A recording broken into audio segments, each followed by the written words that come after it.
Sponsors include Paramount Plus, home of the hit drama series Landman, starring Critics' Choice Award nominee Billy Bob Thornton, for your consideration in all categories, including Best Drama Series. He likes playing with like the saint sinner thing, this guy that paints himself as the victim. He's not a drug addict. He doesn't. Right. The only thing he does is milk. It's like milk's good for you, right? He starts off as Jesus Christ and ends up as Charles Manson.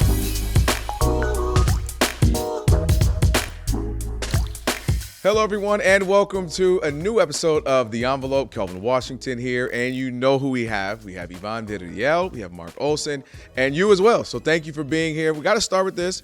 Happy holidays to the both of you. Seems only fitting. First off, the green memo. I feel like you guys have left me off the group text again. We did. I'm not getting these messages. By the way, tomorrow will be your Christmas trees and what, but we'll talk about that later. Don't worry about that. Quickly, any Christmas list? One thing you're looking for? A break. Sorry, I answered before you even finished. Our bosses and producers are looking at us right now. They can see that. You deserve one, Mark. You? That sounds good. Sure. Okay. All right, that was it. Thank you for watching this episode. Let's go. All right, let's get into it. As always, we got some great guests for you. Yvonne, you had a chance to speak with Oscar Isaac, who's taken on the role, of course, as Frankenstein in Guillermo del Toro's adaptation of this classic. Tell me a little bit more. Yeah, so he plays, the brilliant but egotistical scientist Victor Frankenstein, who, creates life with this monstrous experiment, and the result is the creature, played by Jacob Elordi. But it was really nice speaking with Oscar about some of the themes that the film explores, the father-son dynamic and breaking generational trauma, breaking cycles.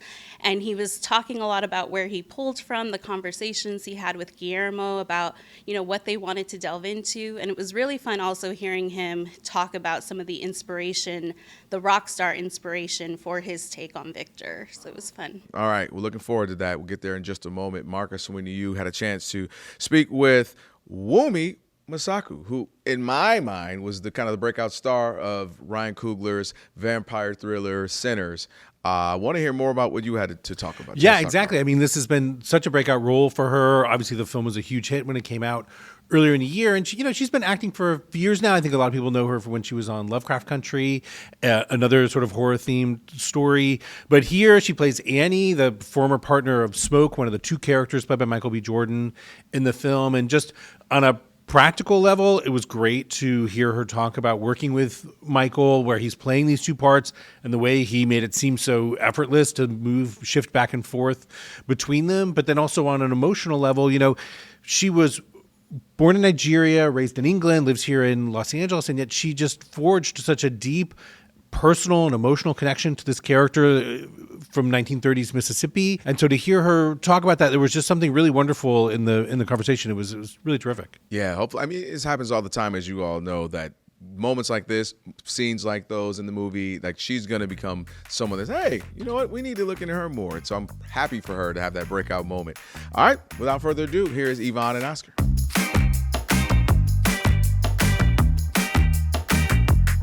Oscar, thanks so much for being here. Very happy to be here, Ivana. I have to say, driving down the 110, I came across, no lie, 5 buses with your face wrapped around them. I'm so sorry. It was a pleasant sight in LA, and I know you encounter a level of this with each project, but this does feel a little bit different. Talk to me about how you're feeling in this moment with Frankenstein. How do you take stock of the small moments in this big production? Yeah, well, there aren't too many small moments with this, to be honest. Everything's very big sized. It's in a way, it's the most I've really done to support a movie. I mean, I'd say even more than Star Wars to a certain extent. Because it straddles so many things. It's a big, fun popcorn movie. It's also, an intense emotional drama. It's a platform release, a few theaters and a few more theaters, and then the streaming platform itself. So there's been a lot of things to do for that. And it can be tiring, but the thing is, when it's in service of Guillermo and his vision, and also his, it's his love letter to cinema, it's the story he's always wanted to tell. And that's an energizing thing, being able to do it with him and with Jacob and Mia. Have you come across a bus with your face on it yet? Maybe not a bus. I've seen billboards. I've Okay. seen like bus stops, but the actual moving thing itself, no, I haven't yet. Still time. I know he has said that he has long seen you as the person to play this role of Victor, even before there was a screenplay. What do you remember about that lunch you had with Guillermo where he sort of said, I want to do this project and I want you to do it? What did he say that he saw in you for this? Yeah, well, I wish I could really go back and like just parse it all out, but I just remember that, we just immediately started speaking as friends, as fellow Latinos, as immigrants, as trying to navigate our way through this industry, as both having very intense relationships with our fathers, and the way that that's changed over time, both becoming fathers and wanting to not necessarily follow in some of the same footsteps as well, but also recognizing what an incredible source of life our fathers have been. But all the pain that came from that, and forgiveness, and so we talked about those things without any relation to a movie in my mind. And it wasn't until after that where he started talking about this project, and he said, "I think you need to play Victor Frankenstein." And he hadn't planned on that. When I came to meet him, it was just a general. He wasn't thinking about me for Victor, and it wasn't until after we spoke that then he kind of made the connection and thought, actually, this is who I want to play this role. I feel like Mary Shelley's Frankenstein feels like it's so steeped in the culture because of the creature, the monster is so a part of pop culture. But when did you first encounter the book? Did you have to read it in high school? The book I encountered it. I encountered it a little later. It was just like shortly after high school. I was just, I wanted to have a read because of, it's such a famous, legendary, iconic book. But it didn't, I enjoyed it, but it didn't really hit so hard for me, and it wasn't until I went back and, when I left that meeting, that Guillermo gave me Mary Shelley's Frankenstein and the Tao Te Ching. He's like, read these two books. And so it was going back to the book again, reading it, really hearing her voice in all of the characters. I thought that was very interesting, that everybody kind of sounds a little bit like her. And I love that Guillermo took that idea and did the same thing with his movie. He made it very autobiographical. For the card counter, you also had to read a book about, the way that we store trauma. Did you find yourself returning to that at any point? Yeah, The Body Keeps the Score. Body Keeps the Yeah, Score. that's right. It's an incredible book. I did very much also like parts therapy, this idea of that like we're all these different parts and different voices and we're not any one thing. And Gestalt therapy, this idea of like being able to hold that child self of you that's broken. For me, that was a very big one in thinking of the creature. That the creature is, a reconstruction of Victor's broken child that has to chase him down to forgive him, to like make him look at him, face him, and forgive him. Did you find that you wanted to understand both of these characters? Yeah, Guillermo and I spoke very explicitly about the idea that they're one and the same, that they're two halves of one full person. And that actually was really helpful in the playing of it, particularly in that one scene when the creature comes back and demands a companion. That scene in particular was played on my part as if that's his voice, his inner child, his addict, that darkness within him that he's trying to suppress. How did you both discuss Victor in terms of, is he a reliable narrator telling this story? Right. Well, we spoke that he's very much an unreliable narrator. It is his remembrance. It's a memory play. And so, did Elizabeth really look like his mom? Probably not, but that's how he remembers it. That's who he saw. So we exactly the sets for these massive archetypal Jungian visions that feel very much like they're part of his inner conscious, his subconscious, and not so much, as like objective reality. I want to talk about the look and vibe of Victor. I know that you've talked before about, looking to some rock icons for inspiration, whether it's Prince or David Bowie. I think Guillermo mentioned Mick Jagger at one point.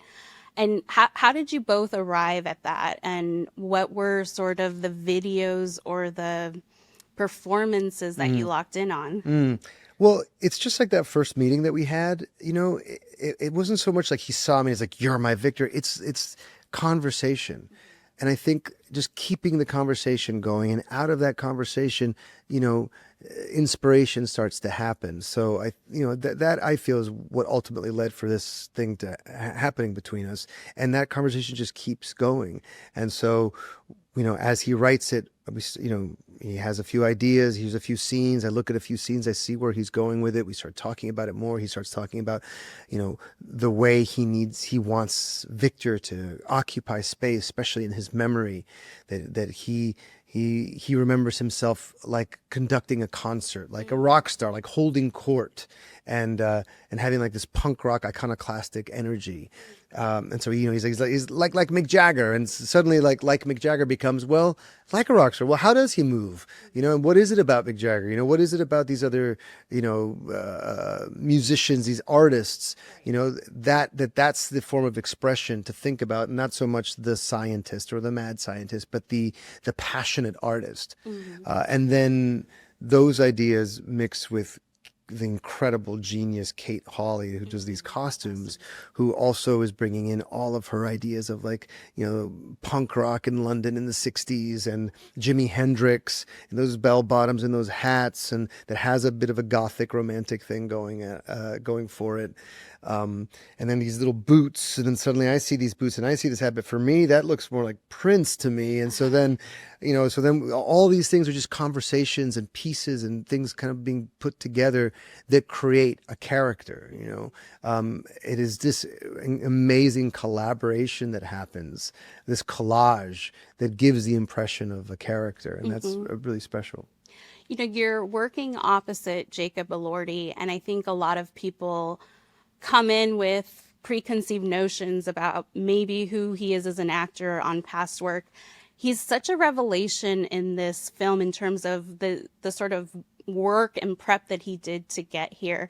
First, talk to me about seeing him as the creature for the first time, but also what he was like as a scene partner. We only met briefly in Guillermo's office at one point, and seemed like a nice young fella, and he had his 35 millimeter camera. He was taking a lot of analog pictures, which was cool.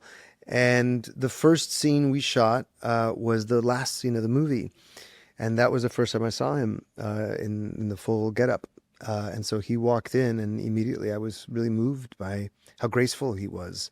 I remember him coming in like fingers first. His hands were like animals, like sea anemones, these just like incredible movements that were happening. And I found it, just really lonely and heartbreaking.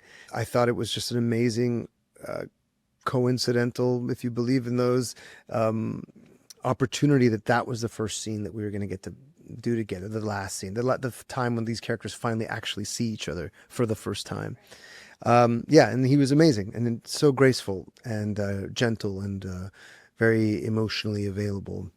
And in between takes, I'd see this big lumbering monster taking photos with his little camera, which was incredible. What was incredible about that too is that he was loose. He was loose, and he was just taking everything in. And that's a very hard thing to do in those high pressured situations. People can kind of get like tunnel vision and narrow in and try just to do the thing that they want to do. But the fact that he was like open awareness, which was, it's like a place that we all hope to start from as artists. Did you both have an idea of like, do we need to approach this a certain way to sort of be true to these characters and, the friction or tension that they have, or can we turn that off in between takes and have? Yeah, no, there was none of that. There was no need to do any of that. That was just like, that would have been just extra, like work, more like an ego idea. Yeah. It was very free on set, and that's Guillermo, that comes from the top down. He's ebullient, he's joyous, he's loud, he's inclusive of everything. So there's no secrets. If you like something, everybody knows it. If he doesn't like something, everybody knows it. Whatever he's working on, everybody knows it. And so it feels like a team. And so there wasn't really space for, this kind of sheltering away or trying to manufacture some kind of dynamic. Did your view or perspective on Victor shift over the course of making this film, like both as a son and as a father? Like, how did you sort of see him in the beginning, and how did it change by the end? Yeah, as a father, I mean, it's funny because I have a lot of friends that have kids that have texted me saying like, "Wow, man, that made me feel really guilty watching Victor do that," because we can all think of those moments where we lose our patience and we yell or we, get angry at these very innocent beings that didn't ask to be here, and yet, they're being forced to conform to these rules, right? And so, and the idea that like what we think is right trumps everything, and that that our children are just extensions of ourselves, accessories, things to be judged in relation to us and as either prideful or shameful, and that horrible cycle that happens, and the thing that those patterns that we fall into. So that became more and more evident, especially as those scenes, with Jacob as the creature, with the shaving and the washing and the being tired, and all things that were additions from Guillermo that's not in the book, because in the book Victor just leaves right away. But it's like this is more of like a slow retreat from the responsibilities of bringing somebody into the world. Well, I want to unpack that more because it's been interesting to see the discourse online of people sort of very much relating to this element of Guillermo's take, which is, the themes of generational pain and a father's desire for redemption. Obviously, Victor is physically and emotionally abused by his father, and we see how that sort of the cycle repeats itself with the creature. And this idea of breaking generational trauma, like you said, it's something that we try to be mindful of in how we work every day. And I know watching the film, there was some people where you could see like, oh, this is a therapy session kind of thing for me. For you, did you find yourself like unpacking some of those emotions in the process, or is it just something that you're sort of reflecting on now that it's over? No, I mean, we spoke about those things at that first meeting, so that was actually like the touchstone of the whole thing.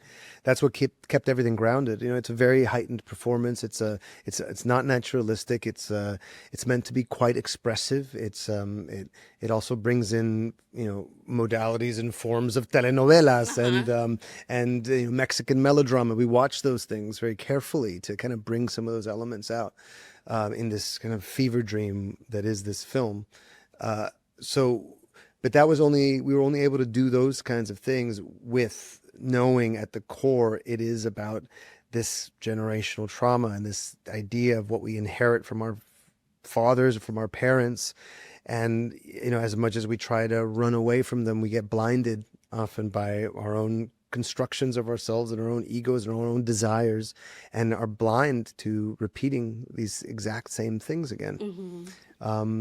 And especially, as artists often, these we get, I can definitely relate to the idea of like, well, if I can just figure out this one thing, this character, this piece, this, if I can find the breakthrough, this honesty here, then everything will make sense. Everything will be worth it. All the limbs that I've, cut off, all the villages I've burned, all the trail of dead I've left behind me will mean something if I can figure this thing out. And then you get to the other side of that, and it's just that's not the answer. And so we very much were conscious of that as we were making the movie. Well, I guess because, the interview I was referencing before, which I listened to a few years ago on a road trip, which was your interview with Terry Gross, which was around the time of Card Counter. I was so struck by you sort of talking about your upbringing in an evangelical household, and this sort of knowing or feeling like doom was around the corner. And I was so struck by how you talked about that. And then there was the moment where you talked about, your home in Florida sort of being demolished by the hurricane. And so in my rewatch of Frankenstein, sort of focused on you and your character in particular, I was thinking about how much of that was playing in your head, especially like in the scene where the place is burning down. Like, do you go directly to those kind of moments, or how was it playing in your head? I don't necessarily try to summon that specific moment. I mean, I think part of the preparation is reading and feeling, as I read through the script and as I think about it, where I connect with it emotionally. And sometimes if something feels far away, I do have to be like, okay, well, how do I bridge the gap to this thing? Like, well, how can I relate to it? Oh, well, I guess, yeah, I had to deal with, this in my life, and how did I respond to it? Well, how would Victor respond to it? How would I respond to it if I had Victor's circumstances? That is some of the fun of meditating on the piece and thinking about what all the possibilities are. But with this, I didn't find myself like literally reaching to stories in my past. I just allowed that to be available. Got it. I did a bit with the last scene, thinking about, well, when was the last time I was at a deathbed and with a loved one, and what was that like, and what do I remember physically of that, and what was the energy and what was the tone of that, and how is it appropriate with this, and how is it different. So yeah, I think it's, you use whatever's available, and sometimes just the other person across from you is enough, and sometimes, you need to kind of summon it from the ancestors or from wherever to get through that performance ritual. When you're channeling those intense emotions, is it like hard to keep them under control sometimes for the good of the scene? Yeah, well, actually, that happened with this last scene. I think I'd spent a day kind of getting into that mode and summoning, and we did the scene, and it was quite volatile. Sometimes it was like a lot of emotions would come through, and Guillermo would say like, "Okay, let's do another one," but maybe like tamp that down a little bit. It's like, okay, let's try that again, and we did it a bunch of different ways. And funny enough, we ended up. Even though it was a great day and everyone was happy, we ended up coming back and reshooting it again, and it was kind of done last minute, and so I didn't have time to do all of this preparation, and we just went, and that's actually what ended up being in the movie, because I wasn't expending any energy trying to like reach for something. It just was more reactive, and it was a bit more sober, and it was less kind of an idea, and so it's that balance sometimes between. Wanting to get to something, explore something, but also like letting it go and allowing something to emerge that is not willed. I want to talk more about the collaboration with Guillermo. Like, what does that look like in practice? Like, what is a note from him like? And I think I saw another interview where you mostly spoke in Spanish with each other. So talk to me about like how that sort of allows you to sort of understand what he's after more easily. Yeah, that first meeting we only spoke in Spanish, and so it kind of set the tone. And my Spanish is good, but it's like maybe like seventh grade, vocabulary. I feel a kinship. Seventh, eighth grade, maybe like on a good day. And so I would speak in Spanish to my mom. That was the person that I would only speak in Spanish to. And then when she passed 8 years ago, I kind of lose that. And I have my aunts and I talk to them, but it kind of starts to go away, And so to suddenly have Guillermo show up, and that was the way that we really first really like interfaced. And with him, even though he could hear me sometimes, doing it in Spanglish or trying to get to it, he just was committed. It's like, we speak in Spanish. He didn't have to say it. It's just like, that's just what it is.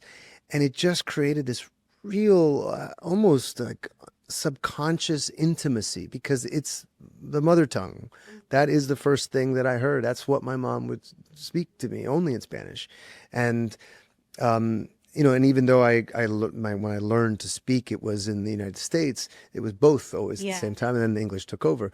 But so it just hits something different, to have to communicate, to have to try to find a way to express myself in Spanish to Guillermo, talking about really difficult things. But sometimes what would be great about it is that like it forced me to be simple and just like get to the fucking point, and not like get all this intellectual stuff around and like all this, all these like definitions and acting terms and all this. It's just like, what is it like here that you're trying to say? And that was a really special thing. We've talked a little bit about like working through, for lack of a better term, some daddy issues during the making of this. But, I know that Hamlet is such a seminal text in both your personal life and in your career. And obviously, this is a film that has themes, they share parallels there.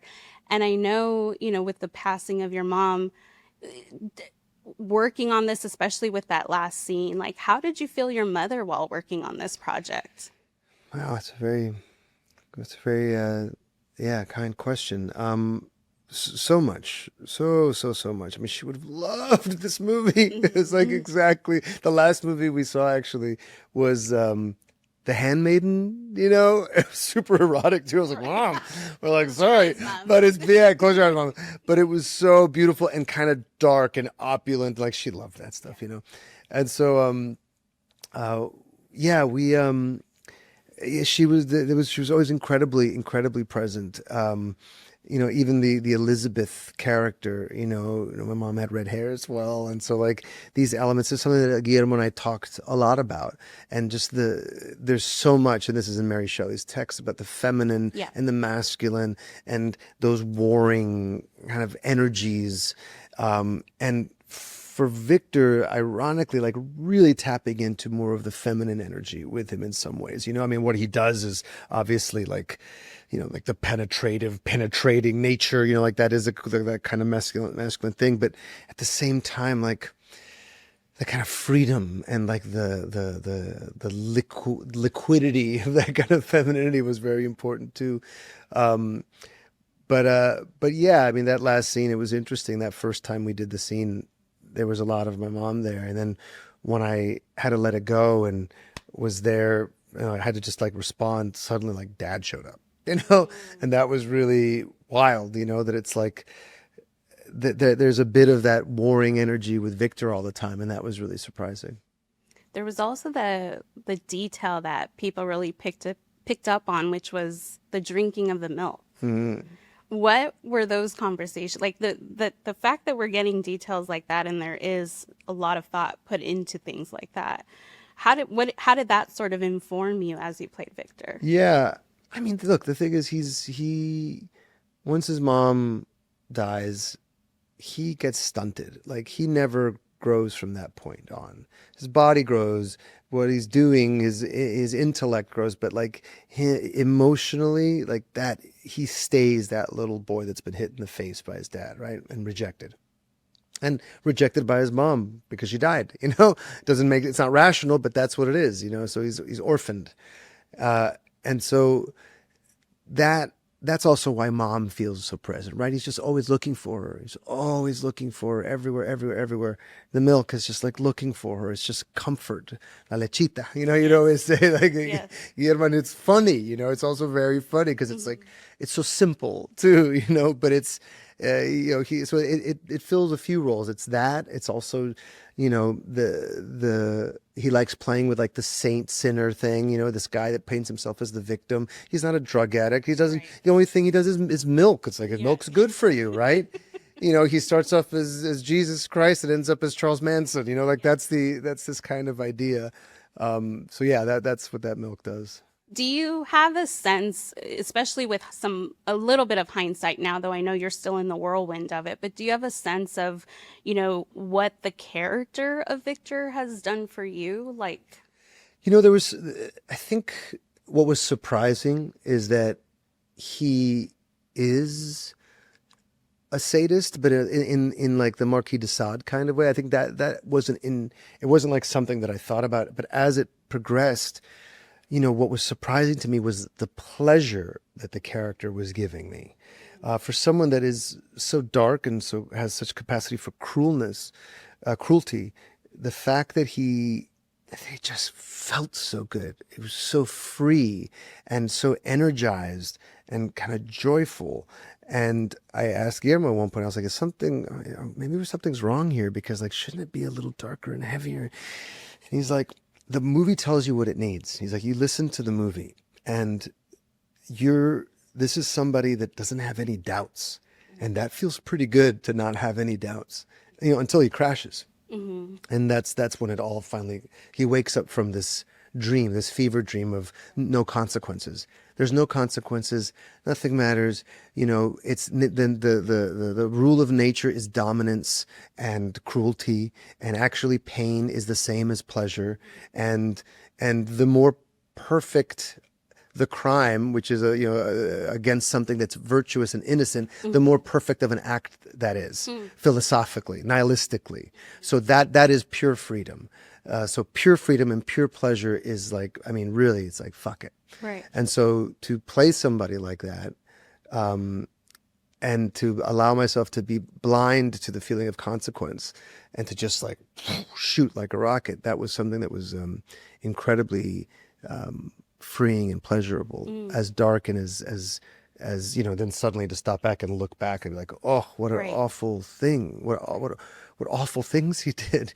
He couldn't see what he was doing. But in the moment, that was unexpected. What like we talked about the intensity of filming that last scene.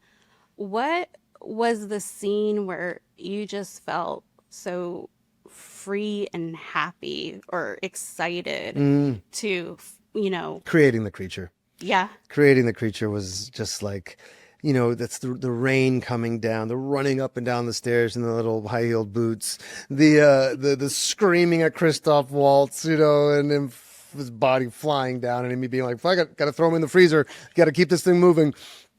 That energy, climbing up the spear, the tower, putting the spear up there, and then Guillermo would be like, yeah, he's like a gothic hero, like gothic superhero, that kind of mutability within the character. It's kind of like what I was saying about the artist. It's like, this I know how to do this, and if I can do this, everything will make sense.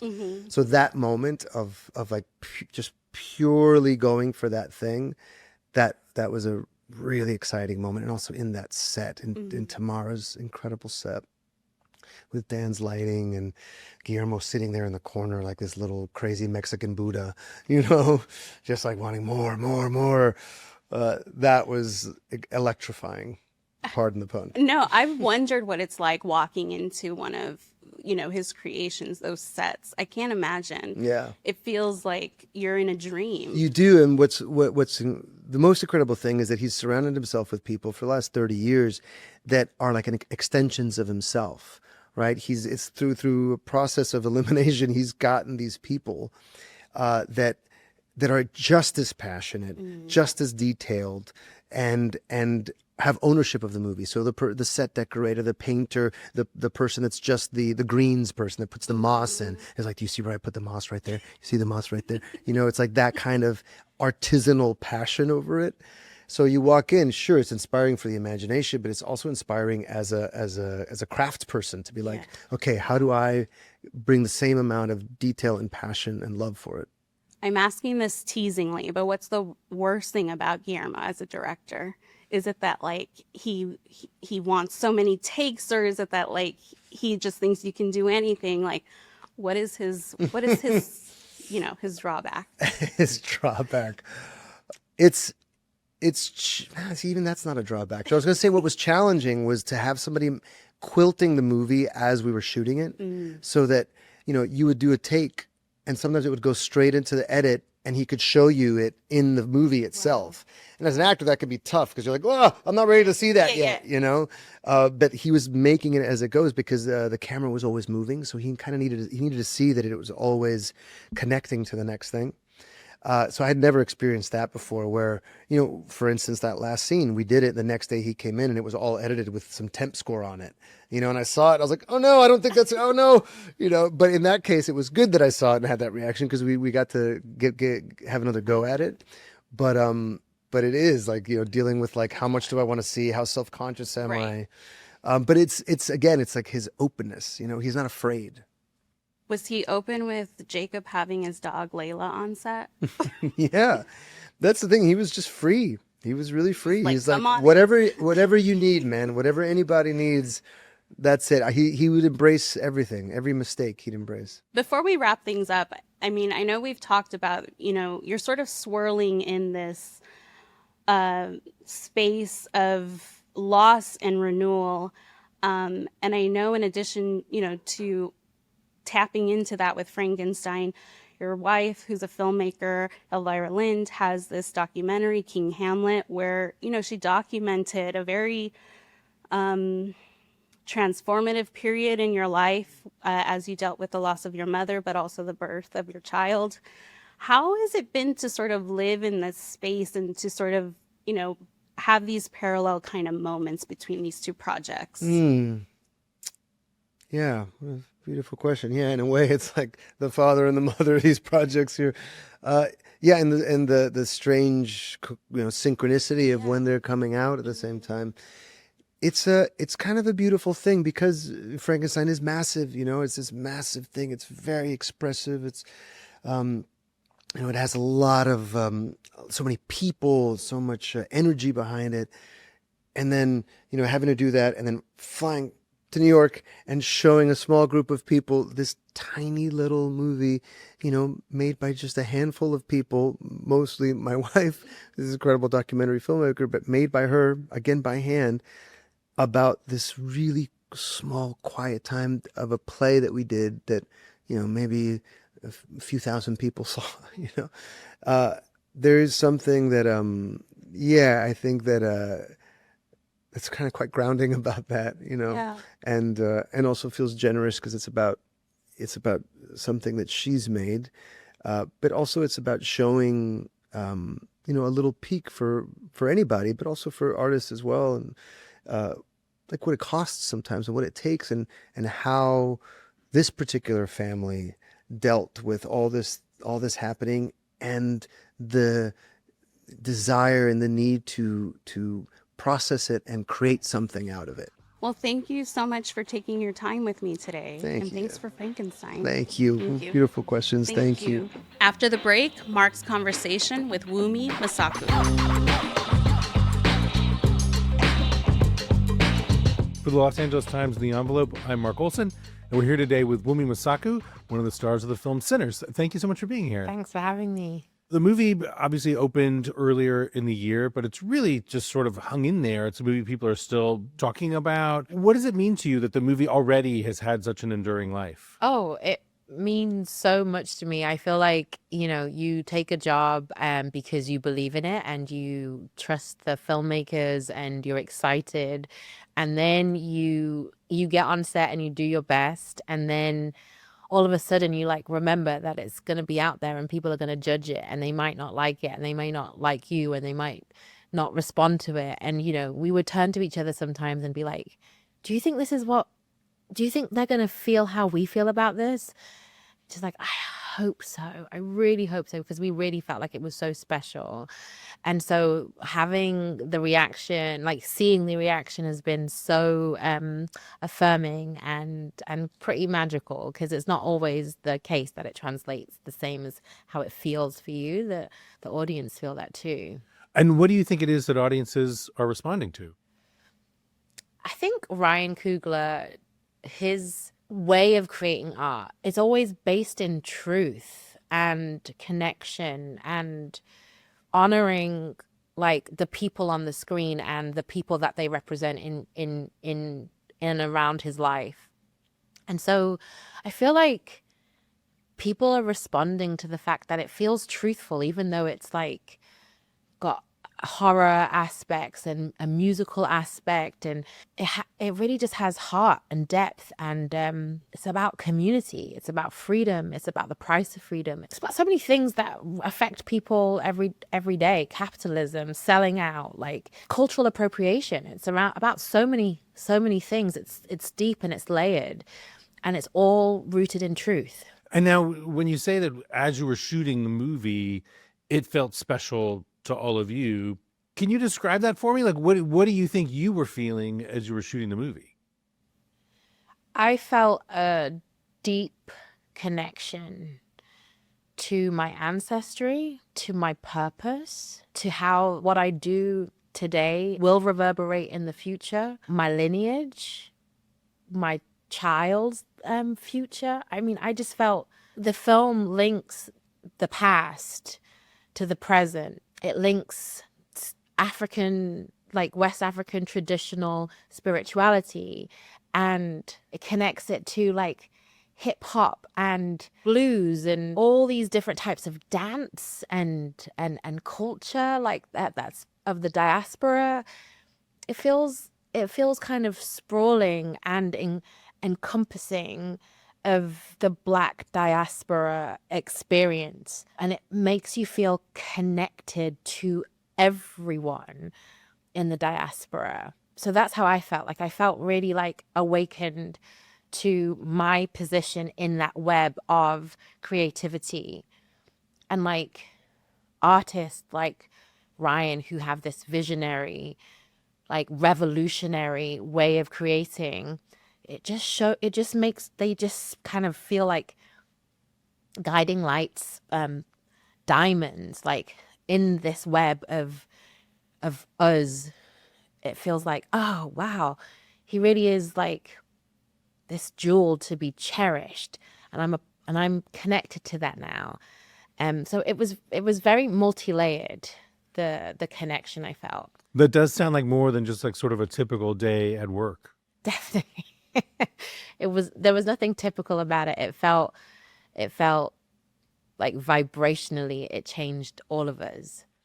I know, as I understand it, when you auditioned for the film, you were given this sort of 7-page scene that introduces your character of Annie. It's you and the Michael B. Jordan's character of Smoke, and from that scene, you thought the film was a romantic drama. Mm-hmm. What did you make of it when you found out what the movie was really about? And Ryan explained the movie to me in and around the scene. And my mind was blown because it made complete sense, but it came completely out of left field for me. I had like the themes that we see in the movie of like the evolution of blues to modern day music and ancestors and future ancestors, they weren't quite there when he was explaining it to me, but it was there in the spirit of what he was explaining to me. So I knew it was epic, and there was depth, but then there was also vampires. And I don't know how I can't explain how he explained it, but I felt the weight of all of the themes and messages, and it seemed to work with the idea of vampires coming in and taking bloodsuckers, yeah, it was a surprise, but it made sense. I was completely hooked and in from the first scene, but his description, I was like, this is genius. But then I like the idea that you were still able to sort of like process your story in the movie, Annie's story, as that of a romance, that with everything else that's happening in the film, there still is that story at the core of it. Because he only works with truth, even in a fantastical world of vampires and spirits. He still works within the truth of relationships and character dynamic, and so their love is the community, the love and the bond between all of the characters. That is the heart of the movie. Sammy's desire to like leave the plantation and see the world, like that really that's the heart of the movie. These two people who love each other dearly and are insatiable for each other, but can't be together because of racism and the color of their skin. Like that heartbreak is the heart of the movie. A woman who just wants to sing and is young and is married to this old church type. That line I think is cut from the movie, but she said, Jamie's character says he's old, church type, and she just wants to be like, she's completely free on the stage, and she gets to like explore and have this thrilling night in the community, in the juke joint. I mean, that's the heart of the movie. Like that's the beating heart. These relationships are the beating heart. But there's something I've heard you talk about that I want to hear you maybe talk about a little more, which is simply that Annie relates to the character that most of us know as Smoke as both Smoke and Elijah, his given name. Can you sort of untangle that for me a little bit? It's something that like I find really compelling to think that she like is relating to kind of both sides of his personality. Well, there's everybody has a representative, right? Like, this is my representative. And then there's Wunmi at home without the glam, without that, the truth. So, yes, she met Smoke. She fell in love with Smoke, but she knew Elijah. And, in Yoruba, we have your given name, and then you get given an Oriki name. And the Oriki name is the name that, like, it's like a pet name that your grandmother or your mom would call you. And when they call you by that name, really what they're saying to you is, when you hear someone speak your Oriki name, you can't say no. You can't say no. It's like, that person knows me like no one else. And they've used this name for a purpose. So like almost Elijah is his Oriki name because everyone knows him as Smoke. He has his defenses up. He has his heart guarded. Smoke's been through war. Smoke's been through the gangster stuff in Chicago, but Elijah lost his daughter. So when she calls him by his name, it's like calling his Oriki. Because you've spoken as well about how much you feel you've learned about yourself in playing this role, that it changed you. How so? I mean, even the fact that I can talk about Oriki names. I have an Oriki name. I didn't understand the meaning of the Oriki name until I just kind of immersed myself more in my culture that I feel like I had no choice in not being a part of. I came to England when I was 1.5, and you try and assimilate, you try and fit in, and that is at the expense and cost and the tax of your birth culture. And that's something that people don't really pay attention to, what's lost in order to feel safe in another culture. Researching Annie, I had to look back at where I'm from because she's a hoodoo priestess, and hoodoo is a derivative of Ifa, and Ifa is the traditional Yoruba religion. That is where my people come from. That is part of my survival. That's why I'm here. Their knowledge, their belief systems, that is why I'm here. And so having to research that just opened up a whole treasure trove of truth for me, and inquiry and self-reflection and self-love and admiration of all the people that came before, the difficult decisions my parents made, two movers, and then the difficult decisions I've had to make in navigating being an immigrant in another country. And what has it meant to you to sort of like connect with that part of yourself? I'm unable to put it into words. It's changed me profoundly. It's changed my relationship to the world, my culture, my home. I feel inspired in so many different ways to reconnect, feel connected. I've been doing Yoruba lessons for 5 years, and only in the last year has it really stuck.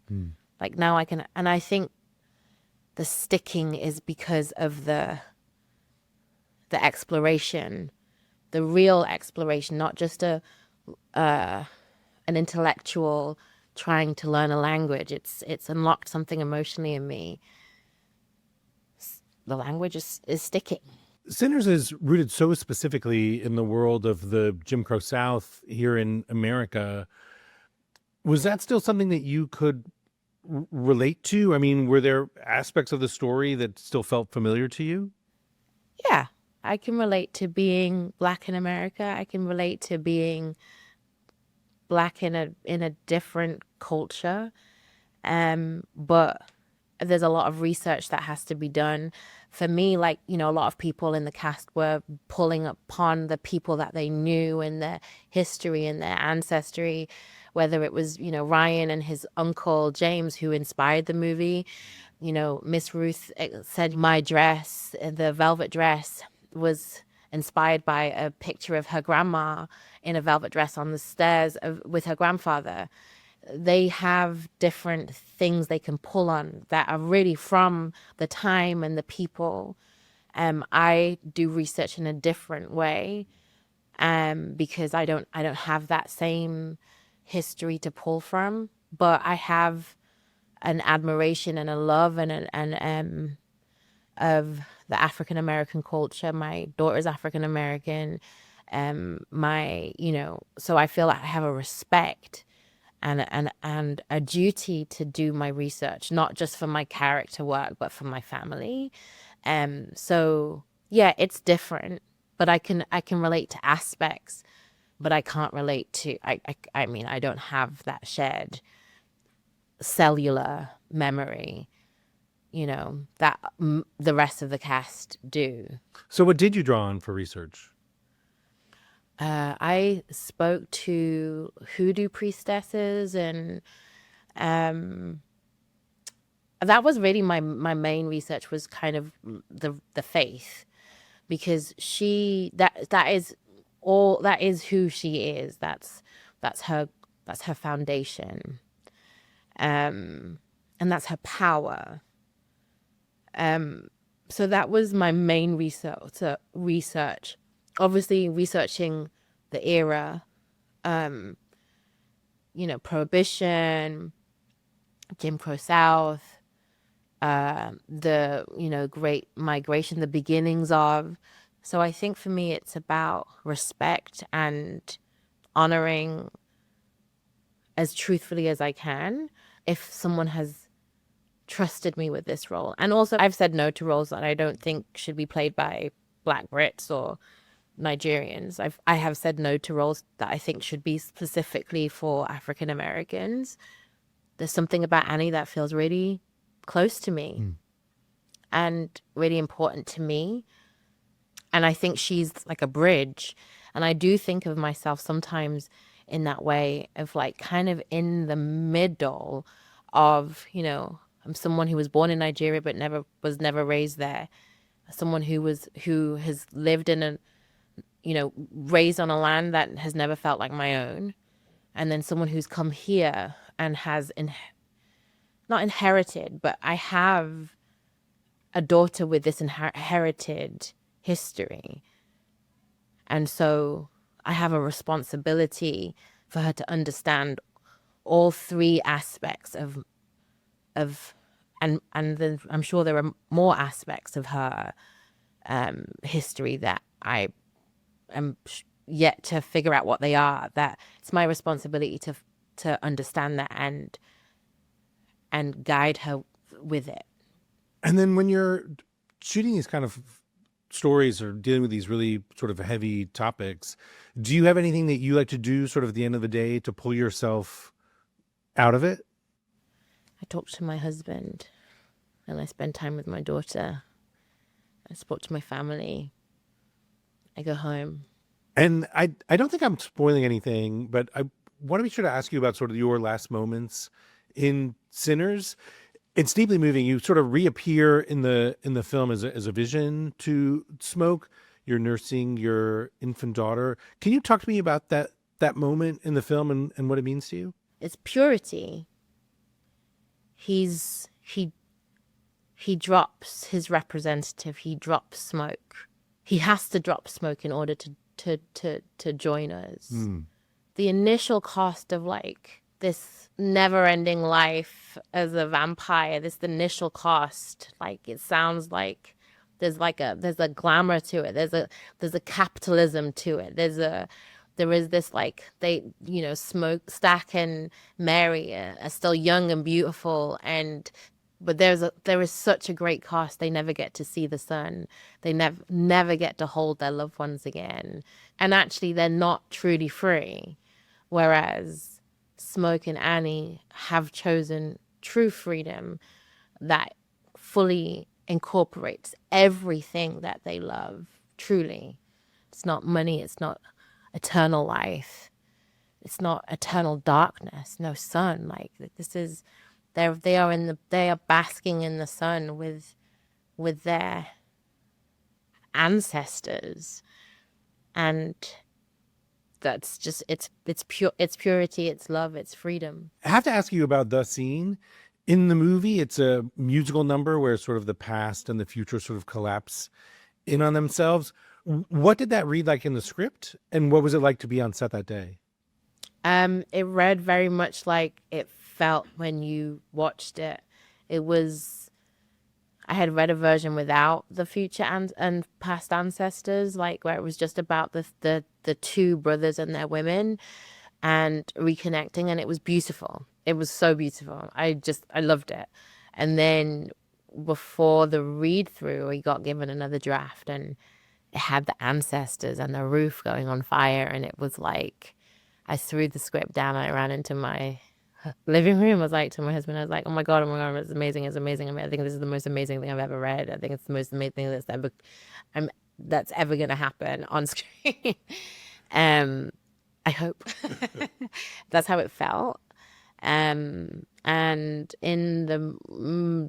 the day filming it, it very much felt, it was magical. Sammy and Delta Slim have this scene where Delta talks to him about his gift and where it comes from. It comes from the homeland. It comes from your ancestors. It comes from home, Africa, and it's such a powerful gift, and to really guard it with all he has. Then Miles, who plays Sammy, is talking to the older guy, Papa Toto, who plays his past ancestor, who has the little guitar behind the I don't know what it's called, like the original guitar, and he's behind him in the scene, and then I kind of wander over to them, and Papa Toto basically does the exact same speech, never having read the script, to Miles about his gift and where it comes from, and like how he should cherish it and keep it protected. That's what they're both talking about, protecting their gift, this boy's gift. And I was just like, oh my gosh, this is like magical. This is magical. He doesn't even know that this is the scene in the script. Yeah, it was a really special day. I'm gonna ask this as politely as I can, but I found Sinners to be a much bawdier movie than I expected it to be. It's a much more sensual and kind of sexy movie than I expected when I went to see it.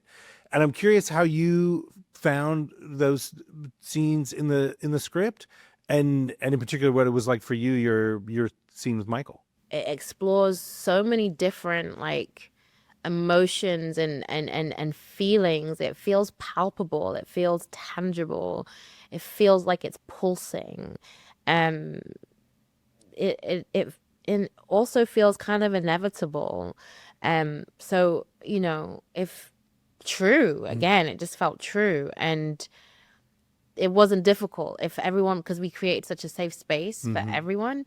And there's no nudity in it, and it just feels really sensual and safe. And what was it like shooting scenes with Michael where he's playing both Stack and Smoke? I would imagine just in him having to switch out for the scenes, and I know he had this kind of unusual camera harness he would wear sometimes. Like, how did that impact the sort of the rhythm and the momentum for the rest of you? It was pretty easy for us, honestly. We didn't have to do anything. Michael had a stand-in, Percy Bell, and they both would learn both twins' lines and then Michael would shoot a stack, and Percy would do a smoke, and we would lock this. We would rehearse that, and then shoot it. Find the one we liked and lock it.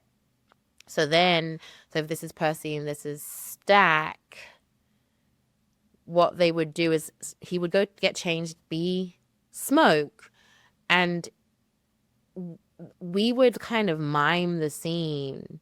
It was really harder for Mike because I don't know how he did it. We would kind of mime the scene. They would play the scene back, so he was responding to us in the real time of the scene that they had chosen. There was no that was it. That was the only scene that we were going with, and then he would trace Percy's steps and physique, so to make sure he wouldn't step on Stack or whatever. So it was very easy for us.